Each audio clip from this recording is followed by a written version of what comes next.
This video is a documentary report based on official documents released by the U.S. Department of Justice. The following content is presented for educational and news reporting purposes to examine historical correspondence and public interest projects. This channel does not support, promote, or encourage any illegal acts or harmful organizations mentioned in these documents.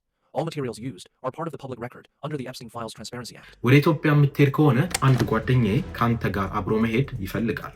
እሱ ኢትዮጵያ ውስጥ ለሱ የሚስማሙ አሪፍ ሴቶች አሉ ብሎ ያምናል። የኢትዮጵያና የኤርትራ የ2018ቱ የሰላም ስምምነት ልክ እንዳሰብ ነው እንደዚሁም ቃል እንደገባ ነው ተፈጸመ። አዎ በትክክል እና ሁለቱ መሪዎች ካንተ ጋር ነገ ልዩ ዝግ የሆነ የእራት ግብዣ ይኖራቸዋል። በጣም አሪፍ። እነዚህ ባለፈው ሳምንታት በአሜሪካን ዲፓርትመንት ኦፍ ጀስቲስ ከተለቀቁት የጄፍሪ ኤፕስቲን ኢሜሎች መካከል ያገኟቸው ስለ ኢትዮጵያ የሚናገሩ ኢሜሎች ሲሆኑ በእነዚህ ኢሜሎች ውስጥ ጄፍሪ ኤፕስቲን ስለ ኢትዮጵያ ከተለያዩ ሰዎች ጋር የተነጋገረ ሲሆን እነዚህም ሰዎች ከኢትዮጵያ ጋር ልዩ ግንኙነት ያላቸው በንግዱ ዘርፍ፣ በፖለቲካው ዘርፍ እንደዚሁም በኤአይ እና በቴክኖሎጂ ዘርፍ ኢትዮጵያ ውስጥ የሚሰሩ ከኢትዮጵያ ጋር ልዩ ግንኙነት ያላቸው ሰዎች ናቸው። በዛሬው ቪዲዮ ከነዚህ ከ3 ሚሊዮን በላይ ከሆኑት የጄፍሪ ኤፕስቲን ኢሜሎች መካከል ስለ ሰይጣን አምልኮ ወይም ደግሞ ስለ ህፃናት ዝውውር የሚያወሩትን ሳይሆን ስለ ኢትዮጵያ የሚያወሩትን ብቻ መርጬ የጄፍሪ ኤፕስቲን እና የኢትዮጵያ ግንኙነት ምንድን ነው? ጄፍሪ ኤፕስቲንን ከኢትዮጵያ ጋር የሚያገናኙት ሰዎች እነማን ናቸው? ከዚህም በተጨማሪ በኢትዮጵያ ውስጥ ስላለው የኤአይ ቴክኖሎጂ እና የጄፍሪ ኤፕስቲን ቀጥተኛ ግንኙነት ይህም በናሽናል አይዲ እንደዚሁም በፋይዳ መታወቂያ ካርድ ላይ ሊኖረው ስለሚችለው ቀጥተኛ ግንኙነት የምነግራችሁ ይሆናል። ይህ ቪዲዮ እንደሚመቻችሁና አዲስ ነገር እንደምታገኙበት እርግጠኛ ነኝ። ካሁኑ ላይክ፣ ሼር እና ሰብስክራይብ ማድረግ እንዳትረሱ። ወደ ቪዲዮ። በኤፕስቲን ፋይል ውስጥ ስማቸው በተደጋጋሚ ከተነሳ እንደዚሁም ከኤፕስቲን ጋር በጣም ብዙ የኢሜል ልውውጥ ሲያደርጉ ከነበሩ ሰዎች መካከል አንደኛው ዣን ሉክ ብሩኔል የሚባል የፈረንሳይ የሞዴሊንግ ኤጀንት ነው። ይህ ሰውዬ የዓለማችን የሞዴሊንግ ካፒታል በሆነችው ፓሪስ ውስጥ በጣም ትልቅ የሞዴሊንግ ኤጀንሲ የነበረው ሲሆን በዓለም ላይ ካሉ እጅግ በጣም ታዋቂ ሞዴሎች እንደዚሁም ብራንዶች ጋር የሰራና በሞዴሊንግ ኢንዱስትሪ ውስጥ በቁጥር አንድነት ስሙ ይጠቀስ የነበረ ግለሰብ ነው። ታዲያ በጄፍሪ ኤፕስቲን ኢሜሎች ውስጥ ከተገኙ ፋይሎች መካከል ይህ ግለሰብ ለጄፍሪ ኤፕስቲን የላከለት አንድ ኢሜል ሲሆን በዚህ ኢሜል ላይም በ2012 ዓ.ም በተካሄደው የዓለም የቁንጅና ውድድር ላይ የተሳተፉ ሴቶችን የተለያዩ ፎቶዎች ለኤፕስቲን የላከለት ሲሆን ከነዚህ ፎቶዎች መካከልም በጊዜው ሚስ ኢትዮጵያ የነበረችውና የዓለም ቁንጅና ውድድር ላይ የተሳተፈችው የሄለን ጌታቸው ፎቶም አንደኛው ነበር። እነዚህም ፎቶዎች ለጄፍሪ ኤፕስቲን የላከለት ዣን ሉክ ብሩኔል እንደ ፈረንጆቹ አቆጣጠር ከ1988 ጀምሮ በተለያዩ የወሲብ ንግዶች ከዚህም በተጨማሪ ሴቶችን ሞዴል አረጋቸዋለሁ እያለ በማታለል ለወሲብ ንግድ በመሸጥ ተከሶ ነበር። And even did things like jumping in the bed with me while I was trying to sleep. Is it true? I'm asking. No, most of this, it's always, when people say something, it's always a little truth. ከጄፍሪ ኤፕስቲን መታሰር በኋላም ይህ ሰውዬ በህግ ላለመጠየቅ ከፖሊስ የተደበቀ ሲሆን የተለያዩ ሴቶች እንደዚሁም ከ18 ዓመት በታች የሚገኙ ህፃናት ጭምር ይህንን ሰውዬ በአስገድዶ መድፈር እንደዚሁም በህገወጥ የሰዎች ዝውውር ከሰውታል። ታዲያ ይህ ሰውዬ በ2020 ዓመተ ምህረት ወደ ጋና ሊያመልጥ ሲል በፈረንሳይ ፖሊስ ተያዘ። ከዛም ከብዙ ምርመራ በኋላ ፍርድ ቤት ቀርቦ ስለ ጄፍሪ ኤፕስቲን ሌሎች ብዙ ድብቅ መረጃዎችን ያወጣል ተብሎ ሲጠበቅ ፍርድ ቤት ውስጥ ያለ ራሱን አጠፋ። He was a close confidant of convicted sex offender Jeffrey Epstein and a former French modeling agent facing charges of his own. Tonight, Jean-Luc Brunel is dead, found in his Paris prison cell hanged with his bed sheets. ታዲያ ብዙ ሰዎች ልክ እንደ ጄፍሪ ኤፕስቲን ሚስጥር እንዳያወጣ ተገሎ ነው ይላሉ። ይህንን ሰውዬ ከጄፍሪ ኤፕስቲን ጋር ያስተዋወቀችው ግሌን ማክስዌል የምትባለው የጄፍሪ ኤፕስቲን ገርልፍሬንድ እንደዚሁም ልዩ ረዳት ስትሆን እሷም በዚህ ጊዜ ከኤፕስቲን ጋር ባላት ልዩ ግንኙነት የተነሳ በእስር ላይ ትገኛለች። ይቺ ግሌን ማክስዌል የምትባለው ሴትዮ እንግሊዛዊት ስትሆን አባቷ ከእንግሊዝ መንግስት እንደዚሁም ከእስራኤል መንግስት ጋር ይሰራል። ከነሱ የስለላ ተቋማት ጋርም ልዩ ግንኙነት ነበረው ተብሎ የሚታመን ነው። በነገራችን ላይ የዚች የግሌን ማክስዌል አባት ራሱን አጥፍቶ ነው የሞተው።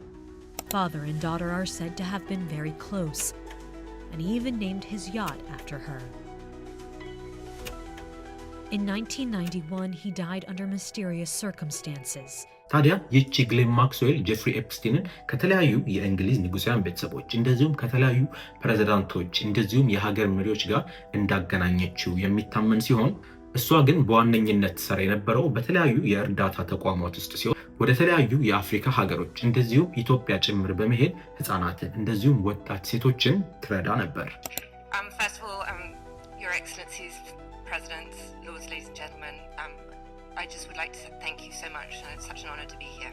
በኢሜሎች ውስጥ ከተገኙት መረጃዎች መካከልም ይቺ ግሌን ማክስዌል የምትባለው ሴትዮ ወደ ኢትዮጵያ በተደጋጋሚ ሄዳ እንደነበርና በኢትዮጵያ ውስጥም የተለያዩ ፕሮጀክቶችን በባሌ፣ በቦረና እንደዚሁም በጎዴ ዞኖች ታስፈጽም እንደነበረ ተገልጿል። ነገር ግን በኋላ የወጡት መረጃዎች እንደሚያሳዩት በዚህ በእርዳታ ሽፋን የተለያዩ ህፃናትን እንደዚሁም ወጣት ሴቶችን በህገወጥ መንገድ ታዘዋውር እንደነበረ ነው። ሱልጣን አህመድ ቢን ሱላይም ዲፒ ወርልድ የሚባለው የዩናይትድ አረብ ኤሚሬት ትልቅ ድርጅት ዋና ስራ አስኪያጅ ሲሆን በጄፍሪ ኤፕስቲን ኢሜሎች ውስጥ ስሙ በተደጋጋሚ የተጠቀሰና እጅግ በጣም አስደንጋጭ የሆኑ ኢሜሎችን ለጄፍሪ ኤፕስቲን የጻፈ ግለሰብ ነው። ይህ ሱልጣን ዲፒ ወርልድ የሚባል በጣም ግዙፍ የዱባይ ድርጅት ዋና ስራ አስኪያጅ ሲሆን ይህ ድርጅትም በዓለማችን ላይ 10% የሚሆኑትን የኮንቴነር እንደዚሁም የባህር ላይ ንግዶች የሚቆጣጠርና በብዙ ቦታዎች ላይ በወደቦች ላይ የሚሰራ ድርጅት ነው። ትራንስፖርት ሚኒስቴር ዲፒ ወርልድ ከተሰኘው የዱባይ ኩባንያ ጋር በጋራ ለመስራት የሚያስችላቸውን የመግባቢያ ስምምነት ተፈራርመዋል። በዛሬው ዕለትም ከዲፒ ወርልድ የሎጂስቲክ ኩባንያ ጋር ተጨማሪ ኮሪደርን ለማልማት የመግባቢያ ሰነድ ተፈራርመዋል። ዲፒ ወርልድ ዓለም ላይ ካሉ ስመጥር እና ጥቂት የሎጂስቲክ ኩባንያ አንዱ እንደመሆኑ በዘርፉ ላይ መሳተፉ ሎጂስቲኩን ያዘምናል ተብሎ ይጠበቃል።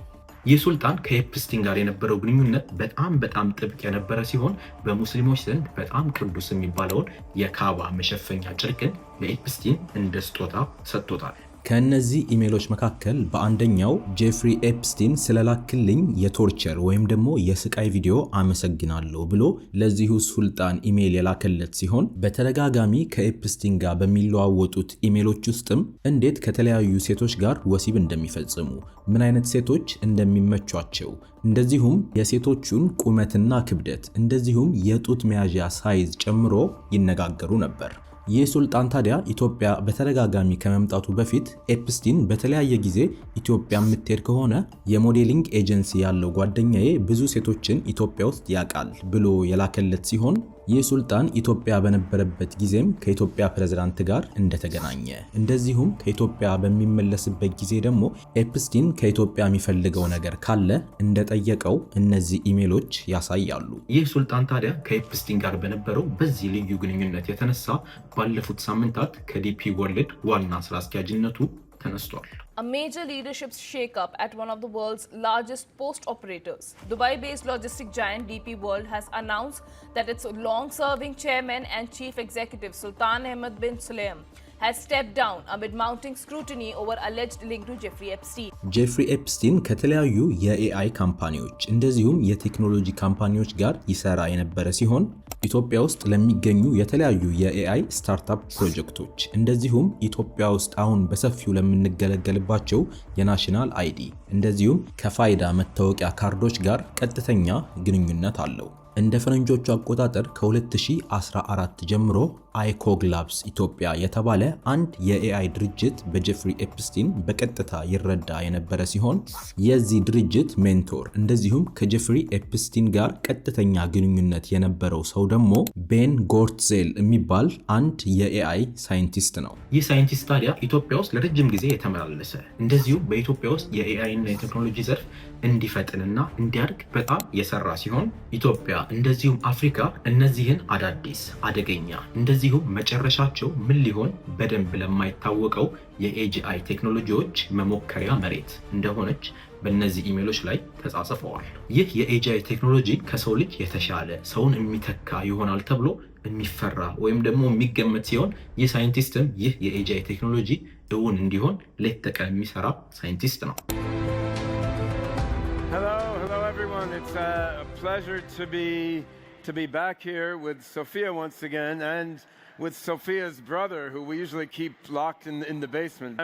I'm here as the chief scientist of Hanson Robotics. I've led the software team creating the brains of these amazing robots. And also I'm here as the CEO of SingularityNet, the blockchain-based AI platform which we're building and which is helping to supply these robots with some of their intelligence. ታዲያ የዚህ ሳይንቲስት ሐሳቦች በጣም ብዙ ዳታ የሚያስፈልጋቸው ሲሆን የፈረንጆቹ ሀገራት የህዝባቸውን ዳታ በቀላሉ መስጠት ስለማይፈልጉ ፊቱን ወደ አፍሪካ በማዞር እንደ ኢትዮጵያ ላሉ ምስኪን ሀገራት የተለያዩ ቴክኖሎጂዎችን በቀላሉ በመስጠት የኛን ዳታ የኛን ኢንፎርሜሽን እንደዚሁም ስለ ሰው ልጅ ምንነት በእኛ ላይ እየተመራመረ ይገኛል። So Sophia, what should we show them today? Well, yes, I've been trying on various new arms and legs. Dehna koyachihum Ethiopia sementate betandes belonia. Ene Ethiopian yemewet robot name. Amhanya godenoche tinishe astamaruin. Kezi yebelette amhanya selemd inawiralen. ኢትዮጵያ ውስጥ ጥሩ ጭንቅላት ያላቸው ወጣቶች አሁን ዓለም ላይ ያለውን የመጨረሻውን ቴክኖሎጂ አርቲፊሻል ኢንተለጀንስ ይህ ከሰው ልጅ የተሻለ አስተሳሰብ እንዲኖር የሚሰራበት የኤአይ ቴክኖሎጂን የያዘው ሙሉ ሐሳብ ትራንስሂዩማኒዝም ወይም ደግሞ ከሰው ልጅ ባሻገር ተብሎ ይታወቃል። ትራንስሂዩማኒዝም የሚባለው ኮንሰፕት የሰው ልጆች ጄኔቲክስ እንደዚሁም ዲኤንኤ በተለያዩ መንገዶች መቀየር ሲሆን ይህንንም ለማድረግ እጅግ በጣም አድቫንስ የሆኑ የኤአይ እንደዚሁም የኤጂአይ ቴክኖሎጂዎችን ከመጠቀም በተጨማሪ የተለያዩ የአካል ክፍሎችን ከዛም አልፎ የሰው ልጅ ጭምር በላቦራቶሪ ውስጥ እስከ መፍጠር ይደርሳል። ጄፍሪ ኤፕስቲን ታዲያ ይህንን ሐሳብ በጣም የሚደግፍ ከመሆኑም በላይ ከዚህኛው ኢትዮጵያ ውስጥ የተለያዩ ሪሰርቾችን በኤአይ እንደዚሁም በኤጂአይ ላይ ከሚያደርገው ሳይንቲስት በተጨማሪ ሌሎች በጣም ብዙ ሳይንቲስቶችን በዓለም ዙሪያ በባዮሎጂ እንደዚሁም በጄኔቲክስ እና በዲኤንኤ ላይ ምርምር እንዲያደርጉ በጣም ብዙ ሚሊዮን ብሮችን እንደሚለግስ ከኢሜሎቹ ማረጋገጥ ተችሏል። ጄፍሪ ኤፕስቲን በአሜሪካ ፖለቲካ ውስጥ ከተለያዩ ፖለቲከኞች ጋር በቅርብ ይሰራ የነበረ ሲሆን በዓለም ላይ የሚደረጉ ትላልቅ የፖለቲካ ክስተቶች፣ የኢኮኖሚ ውሳኔዎች እንደዚሁም የሰላም ስምምነቶችም ሆኑ ጦርነቶች ለህዝብ ከመገለጻቸው በፊት ለሱ ቀድመው ይደርሱት ነበር።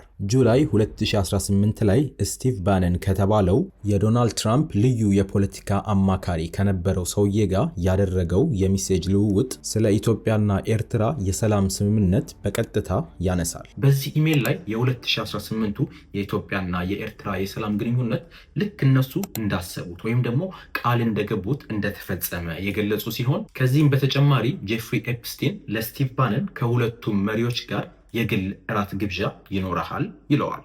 ታዲያ ከዚህ ኢሜል ላይ የሚገርመው ነገር የ2018ቱ የኢትዮጵያና የኤርትራ የሰላም ግንኙነት እኛ እንደምናውቀው በሁለቱ ሀገራት መካከል ብቻ ሳይሆን ከኋላ የማናውቃቸው ሌሎች ኃይሎች እንደነበሩበት የሚያሳይ ነው።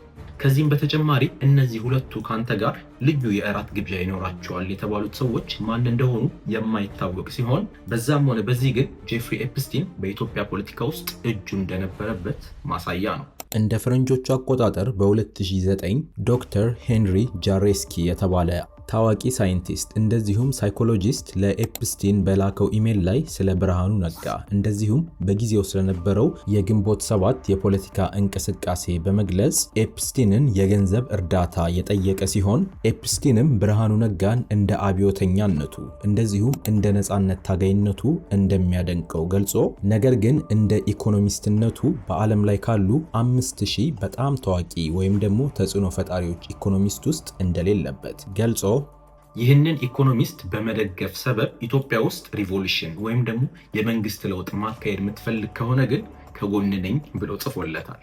ከነዚህ ኢሜሎች በተጨማሪ ጄፍሪ ኤፕስቲን ኢትዮጵያ ውስጥ በቀጥታ ኢንቨስት ሊያደርግ እንደነበረ የሚያሳዩ የተለያዩ ኢሜሎችን አግኝቻለሁ። ከአንድ ግለሰብ ጋር በተላላከው ኢሜል ላይ ይህ ግለሰብ ጄፍሪ ኤፕስቲንን ኢትዮጵያ ውስጥ የሚገኘውን ብቸኛ የሲጋራ ፋብሪካ አብረው እንዲገዙ የጠየቀው ሲሆን ሌላ አንድ የየመን ሚሊዮነር ደግሞ ስለ ጫት ቅጠል የተለያዩ ጥቅሞች ከነገረው በኋላ የጫት ቅጠልን ወደ ጁስነት በመለወጥ እንደ ኢነርጂ ድሪንክ እንሽጥ በማለት ለጄፍሪ ኤፕስቲን ፕሮፖዝ አድርጎለት ነበር። ታዲያ በጣም የሚገርመው ነገር ይህ ጄፍሪ ኤፕስቲን ከፖለቲካ እስከ ንግድ ከህፃናት ዝውውር እስከ AI ቴክኖሎጂ ኢትዮጵያ ውስጥ በቀጥታ እጁ የነበረበት ሲሆን ይህም የሚያሳየን የተለያዩ ግለሰቦችም ሆኑ ድርጅቶች ወደ ሀገራችን ኢትዮጵያ እኛን ለመርዳት ብለው ሲመጡ በበጎነት እኛን ለመርዳት ብቻ ሳይሆን ከኋላ ድብቅ ዓላማ ሊኖራቸው ስለሚችል መጠንቀቅ እንዳለብን ነው። ታዲያ ለዛሬ ያመጣሁላችሁ በጄፍሪ ኤፕስቲን ፋይሎች ውስጥ ስለ ኢትዮጵያ የተገለጹት ዋና ነገሮች እነዚህ ሲሆኑ ጄፍሪ ኤፕስቲን ግን ማን ነው የምትሉ ካላችሁ ባለፈው የሰራሁት የጄፍሪ ኤፕስቲን ሙሉ የህይወት ታሪክ ከልጅነቱ እስከ ሞቱ በጣም በዝርዝር የምገልጽበት ቪዲዮ አለ። እሱን ቪዲዮ እንድታዩ ጋብዛለሁ። ይህ ቪዲዮ እንደተመቻችሁና አዲስ ነገር እንደተማራችሁበት ተስፋ አደርጋለሁ። በሌላ ጊዜ በተመሳሳይ ቪዲዮ እስከምንገናኝ ላይክ፣ ሼር እና ሰብስክራይብ ማድረግ እንዳትረሱ። ፒስ